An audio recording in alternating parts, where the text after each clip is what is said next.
They were going to expose Epstein with no understanding that if they expose Epstein, it is very likely they are going to expose Donald Trump. So therefore, they made a mistake by announcing that they were going to do this. Then Trump got pissed at them for this. Then they tried to cover over their mistake by saying, oh, no, there's nothing here. Pay no attention. Welcome to the Daily Beast podcast. I'm Hugh Dougherty. I'm executive editor of the Daily Beast, and I'm in for Joanna, who is taking a well-deserved vacation. But in Donald Trump's America, there is no vacation from the news. And especially right now, with Donald Trump's own base being on fire about the Jeffrey Epstein files and the fallout from what some of them are calling a massive cover-up. Now, just to catch you back up, back in February, Trump's Attorney General Pam Bondi had this to say. The DOJ may be releasing the list of Jeffrey Epstein's clients? Will that really happen?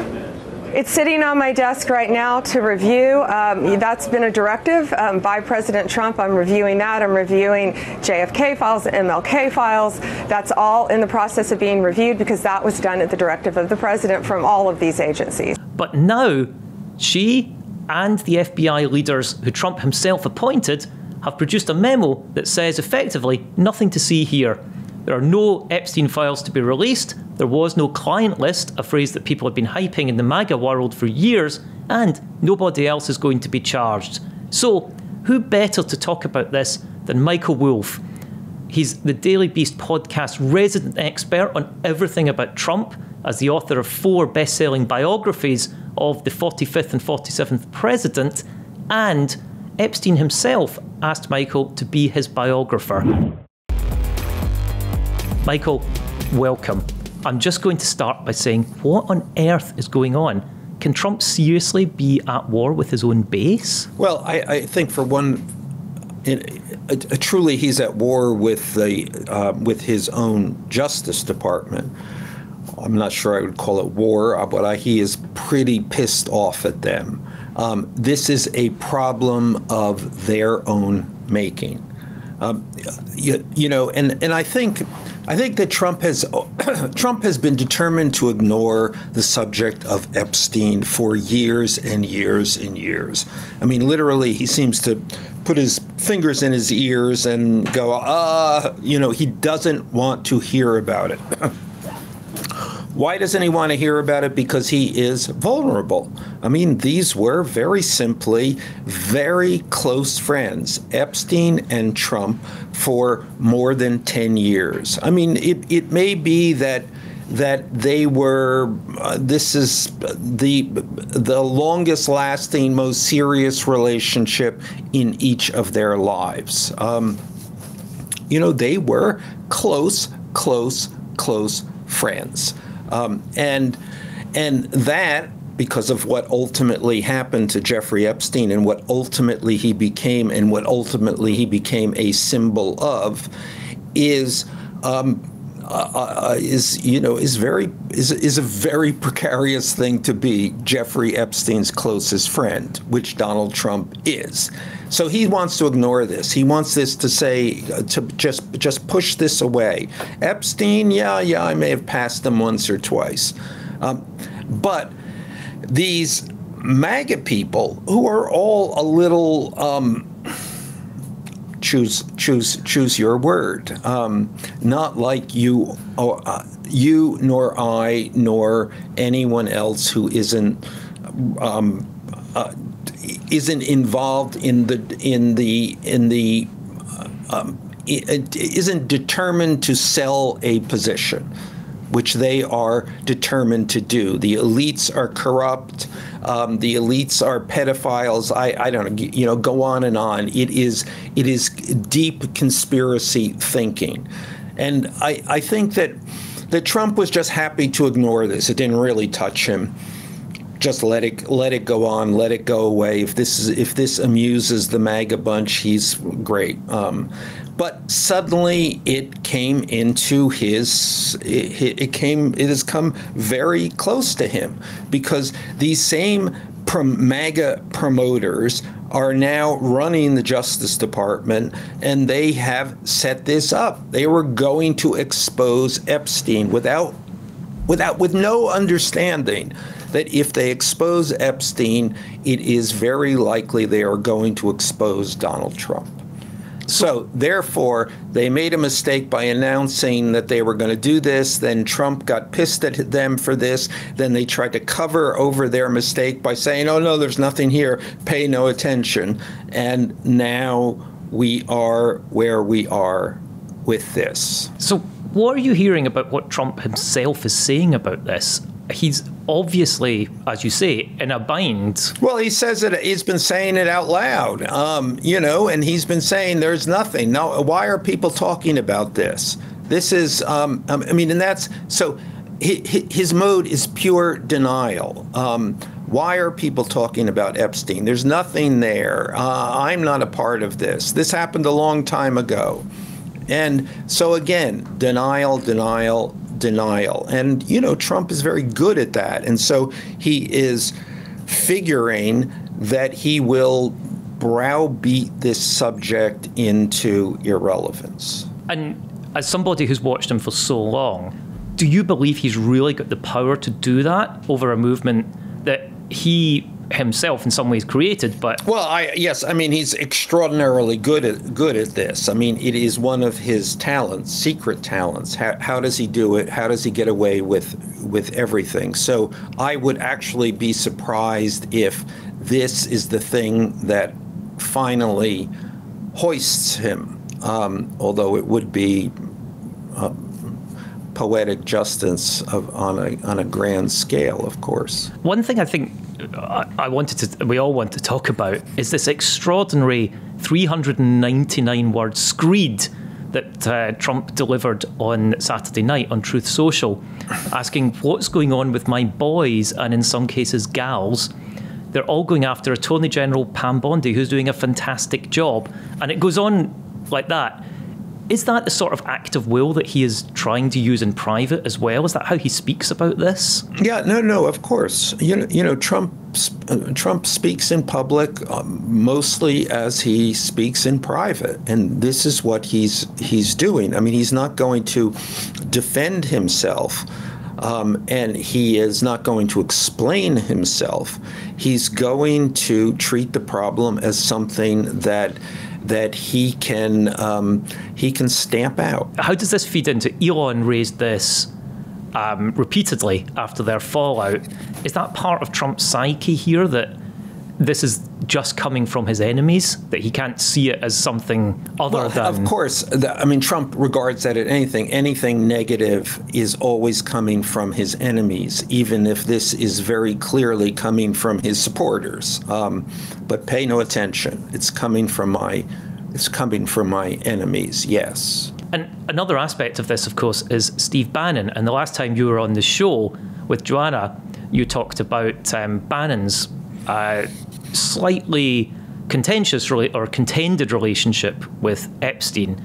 Bannon came in to interview Epstein, and in one telling, it was for media training. Okay, no. Let me. I want to. Having been there, that telling is Bannon's telling. It's Bannon's baloney. He is trying to cover that. It has no truth in anything. He was there. I know he was there. I was there. I heard it all. I have it on tape. Actually, he was there to prep Steve Bannon for a hypothetical television interview, ideally on 60 Minutes. And I, in fact, wrote about this at some length in a chapter in my book, Too Famous, spelling out detail by detail, line of dialogue by line of dialogue. So this is there. This is public, and I invite anyone to take a look at it. It's actually quite a snapshot of what went on in Jeffrey Epstein's house. But the Bannon thing, I think you might have said it was a contentious relationship. I meant contended, that Bannon has put forward a version absolutely claiming that he was only there, in his telling, to expose Epstein. Yeah, okay, that's totally wrong, completely. At any rate, they were very close friends, Jeffrey Epstein and Steve Bannon.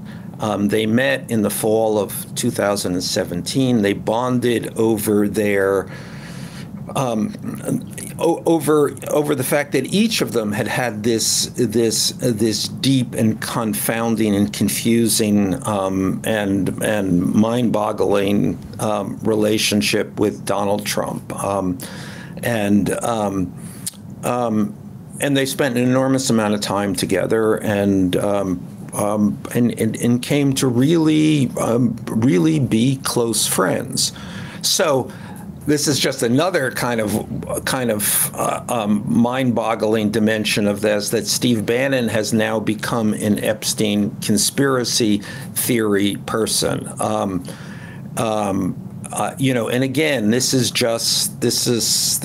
the Trumpian world that all truth, all reality can be denied, but it can't be that denied because, as I say, I was there, I saw it, and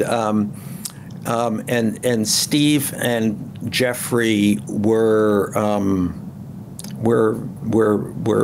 mates, and they had projects together, and were envisioning a future together when Epstein was arrested. And with Trump, one of the things that people get fascinated by is that there is this world around him, and some of those people appear almost to be like enemies to him. Like Bannon is now saying, oh, it's going to cost Trump 10% of his base, that MAGA is going to turn against Trump. But is this just an instance of Trump wants to keep his enemies close? He wants everybody who might be a danger on his side, even if they're feuding? Well, I think it's just they're caught in this sudden predicament. Many of these guys have built their reputations and careers on these MAGA myths, including Epstein, but at the same time, they've built their reputations and careers on their devotions to Donald Trump. So they're all now caught in between the proverbial rock and a hard place. Now, Bannon's asset base now is less Donald Trump and more MAGA. So he is just siding with the MAGA guys. And I don't know how we can do this because it's transparently clear that that Steve Bannon is an Jeffrey Epstein intimate, but some of this stuff is just beyond logic. Even around Trump, we've seen all these people. We've seen people that are so influential, like Tucker Carlson, like Charlie Kirk. Everybody seems to be caught up in this. What's the end game? How does Trump actually force this into a new episode in the Trump show? Well, he changes the subject. I mean, that's what he has always done, and I'm sure right now he's grappling with what's the next headline which will marginalize this headline. He clearly has not yet, however, found it. One of the other headlines one of the other fascinating characters in all this, of course, is Ghislaine Maxwell. And people will probably remember that when Ghislaine was finally arrested after a year on the run, Trump rather bizarrely said he wished her well. How deep or close a relationship did they have? Was there a connection? Yeah, I mean, and also, I know, and I have reported in one of my books.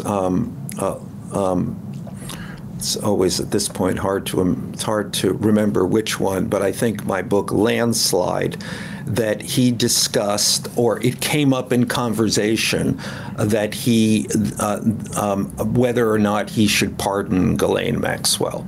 Now I've said this before, and I've seen headlines that he's had which have billed this as high-level discussions about whether he should pardon Ghislaine, and in fact, it was just a passing remark. So just to clarify that. But yeah, you know, I mean, he knew Ghislaine, you know, back when he was a close friend of Epstein's, and Ghislaine was around, you know, and she was just part of Epstein's social grease, and you know, and often with Epstein as his kind of wingman at a lot of events, and Trump clearly knew her. Now, the thing about Ghislaine is that she has not been on the Epstein scene since 2004, 2005, when his first set of legal problems began. So whether Trump saw her after that, and that was a point at which Trump's relationship with Epstein broke down. So I don't really know and have no insight in what his relationship with Ghislaine would have been after that. How big a moment is this for Trump? Is this one of those moments that is going to be defining, or do you think he can reset? All moments for Trump are big moments. The remarkable thing about all of these big moments is how quickly we forget them.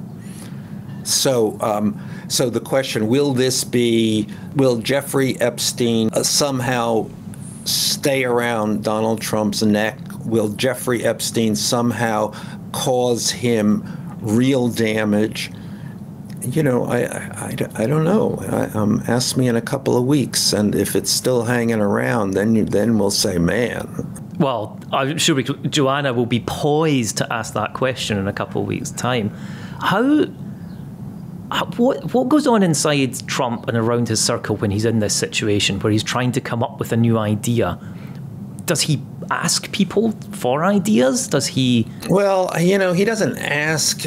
You know, he tests things out on people. What about that idea we should take over Canada? Maybe we should do that right now.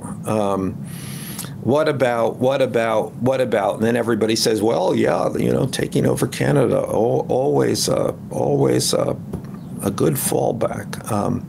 So it's that kind of thing, and he will either invent something, or something will some advantageous moment will occur. I mean, this is what he's looking for, but he is clearly thinking about, how do I change the subject? One of the aspects that's come back again and again and again in this is the connection between Epstein and Bill Clinton. And the first thing that Donald Trump posted on what was then Twitter after Epstein died in prison was a link to the bogus claims that the Clintons had killed many people. And is this something where Trump's just going to go back to the well? Is he going to be back? He was back blaming the Clintons on Saturday night. He blamed Obama. Yeah, well, of course. Yeah, I mean, he always goes back to the well. So yeah, he'll try that and see how that goes. You know, but that's just one of those profound ironies. Yes, Jeffrey Epstein had a close relationship with Bill Clinton for a couple of years. Absolutely. But he had a closer relationship with Donald Trump for far longer. How do you feel Trump has been able to slew off that closeness? It's a totally mystery to me. I mean, you know, I think it's partly the media in general has given him a pass. And there may be something, if I had to deconstruct this, that Epstein has been so demonized by the media that the idea of connecting him to the President of the United States somehow feels, I don't know, disrespectful. I don't know. It remains an incredible mystery to me. Is this a moment where Trump might be scared that he is going to be connected? Yeah, I mean, I think I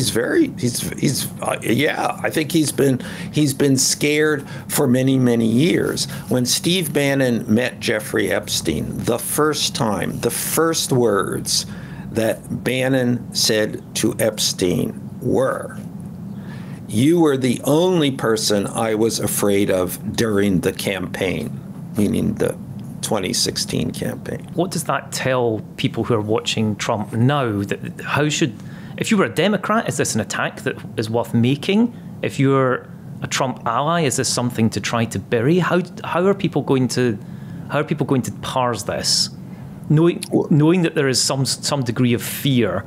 What can anybody lay this on Trump, or is it down to his own reaction? Well, yeah.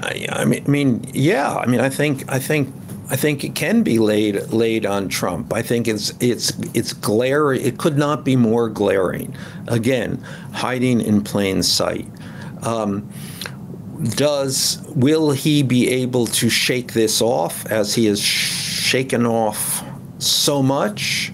Yeah, probably. I mean, but who knows? This is pretty vivid and pretty specific.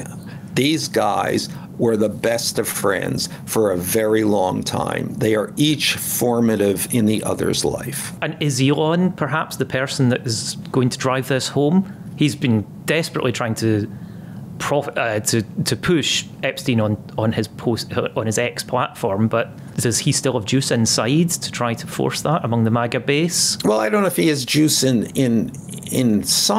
I don't know what inside is. I mean, the other thing, the other confusing thing is that the MAGA people have always been against Elon. Therefore, are they now allied with Elon?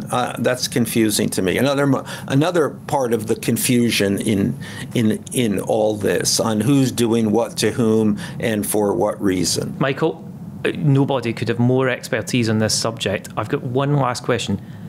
What is your prediction for what happens next? I've given up predicting Trump a long time ago. Well, I know you will be back with us whatever happens next. It's been a fascinating insight into what has been possibly the first MAGA civil war to manage to last over a weekend, and we're waiting with bated breath for the next development. Thank you for joining us. Thank you. See you soon.